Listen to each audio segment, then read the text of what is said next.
Hello दोस्तों, आज अपनी बात कर रहे हैं राज्यपाल के बारे में। सबसे पहले अपनी बात कर रहे हैं अनुच्छेद 153 की। कुछ महत्वपूर्ण राज्यपाल के अनुच्छेद हैं जिनके बारे में बात करेंगे। पहला है अनुच्छेद 153, जिसमें बता रखा है प्रत्येक राज्य में एक राज्यपाल की व्यवस्था की गई है। क्या कह रखा है कि प्रत्येक राज्य में एक राज्यपाल की व्यवस्था की गई है। इसमें आपको ये ध्यान रखना है कि भारतीय संविधान संशोधन के तहत, संविधान के अनुच्छेद 153 के तहत प्रत्येक राज्य के अंदर क्या होगा, एक राज्यपाल होगा। और संविधान के 7वें संशोधन 1956 के तहत ये क्या की गई थी, व्यवस्था की गई थी कि प्रत्येक राज्य में एक राज्यपाल होगा। आगे अपने को दे रखा है राज्यपाल अनुच्छेद 154। आगे क्या दे रखा है, अनुच्छेद 154, जिसमें दे रखा है राज्य की कार्यपालिका शक्ति राज्यपाल में निहित होगी। कि प्रत्येक राज्य की कार्यपालिका की जितनी भी शक्ति हैं वो क्या होगी, राज्यपाल के अंदर निहित होगी। जिसमें अपने को जितने भी राज्य के अंदर जितनी भी नियुक्तियां की जाती है वो कौन करता है, राज्यपाल करता है। जैसे कि बहुमत दल के नेता को मुख्यमंत्री नियुक्त करना, जैसे कि बहुमत दल के नेता को मुख्यमंत्री नियुक्त करना और मंत्रिपरिषद को नियुक्ति देना, राज्य के महाधिवक्ता अनुच्छेद 165 के तहत नियुक्ति देना और राज्य निर्वाचन आयुक्त की नियुक्ति करना और आंग्ल भारतीय समुदाय में अगर हो प्रतिनिधित्व तो नहीं है तो उसमें एक सदस्य को मनोनीत करना, ये भी क्या होगा, राज्यपाल की नियुक्तियां की जाती है। और राज्य के जितने भी सिविल सेवा के जितने भी अधिकारी होते हैं उनकी भी नियुक्ति कौन करता है, राज्यपाल ही करता है। आगे अपने को दे रखा है कि 155 के तहत राज्यपाल की नियुक्ति, कि राज्यपाल की नियुक्ति है वो कौन करता है, राष्ट्रपति की केंद्रीय मंत्रिपरिषद की अनुशंसा पर, कि केंद्रीय मंत्रिपरिषद की अनुशंसा पर अनुच्छेद 155 के तहत राष्ट्रपति क्या करता है, राज्यपाल की नियुक्ति करता है। फिर देश नेक्स्ट अपने को दे रखा है कि अनुच्छेद 156, अनुच्छेद 156 में बता रखा है कि राज्यपाल की पदावधि है।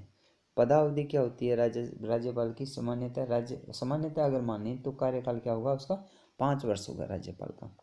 और वैसे राष्ट्रपति के प्रसाद पर्यंत तक क्या होता है, राज्यपाल राज्य का प्रत्येक राज्य का राज्यपाल बना रह सकता है। आगे अपने को दे रखा है अनुच्छेद 157 और 58 के अंदर योग्यता, जिसके अंदर सबसे महत्वपूर्ण योग्यता ये है कि वह भारत का नागरिक हो और कम से कम उसने क्या 35 वर्ष आयु पूर्ण कर चुका हो और वह सरकार के किसी भी लाभ के पद पर नियुक्त न हो। ये इसकी क्या है, महत्वपूर्ण योग्यता। अब आगे बात करें शपथ। शपथ हमें याद रखना है कि अनुच्छेद कौन सा है, 159 है। शपथ के लिए कौन सा अनुच्छेद है, 159, जिसमें शपथ में हमें बता रखा है कि प्रत्येक राज्य का संबंधित राज्यपाल को कौन है, उस राज्य के उच्च न्यायालय के द्वारा, उच्च न्यायालय के मुख्य न्यायाधीश के द्वारा इसको क्या दिया जाती है, शपथ दिलवाई जाती है। आगे ये त्यागपत्र भी क्या है, राष्ट्रपति को देता है। ये भी अपने को याद रखना है कि ये त्यागपत्र क्या है, राष्ट्रपति को देता है। आगे अपने को दे रखा है अनुच्छेद 161, जिसमें बता रखा है क्षमादान आदि की शक्ति, कि राष्ट्रपति राज्यपाल में क्या होता है कि क्षमादान की शक्ति भी निहित होती है, कि वो क्षमादान दे सकता है। परंतु अगर मृत्युदंड दे रखा है तो उसे क्षमादान देने की शक्ति किसके पास है, राष्ट्रपति के पास निहित है। फिर है अनुच्छेद 163 के तहत राज्यपाल की शक्तियाँ, कि अनुच्छेद 163 के तहत भी अपने को बता रखा है कि राज्यपाल के अंदर अलग अलग शक्तियाँ होती है। वो क्या है कि ये केंद्र सरकार के प्रतिनिधि के रूप में काम करता है। तो इसलिए क्या होता है कि इसके पास कि अनुच्छेद 200 के अंतर्गत ये क्या कर सकता है कि राष्ट्रपति के विचारार्थ आरक्षित रखने की शक्ति राज्यपाल के स्वविवेक पर अधीन है। जिसमें क्या है कि वो कोई भी अगर राज्य के विरुद्ध कोई भी कार्य हो रहा है तो उसके लिए वह स्वविवेक से क्या निर्णय ले सकता है। और आगे है अनुच्छेद 213 एक के तहत राज्यपाल क्या कर सकता है, अध्यादेश जारी कर सकता है। और ये अध्यादेश जारी किया जाता है वो क्या करता है, राष्ट्रपति या मुख्यमंत्री की अनुशंसा पर ही जारी कर सकता है। और राज्यपाल के हमें ये भी याद रखना है कि सबसे पहला जो राज्यपाल था वो कौन था, सरदार गुरमुख निहाल सिंह था।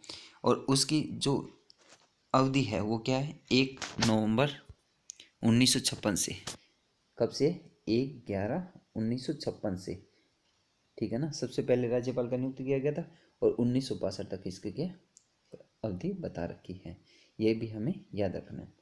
अब इसके बाद में जो फिलहाल में जो भी राज्यपाल है उसको आपको क्या कमेंट बॉक्स के अंदर नाम बताना है। और राज्य की पहली मुख्य जो महिला राज्यपाल रही है वो कौन है, प्रतिभा पाटिल है। और जो पहली राज्यपाल जिसकी क्या है पद पे रहते हुए मृत्यु हो गई थी वो कौन थी? प्रभा राव थी। तो अपने को ये भी याद रखना है। ओके, धन्यवाद।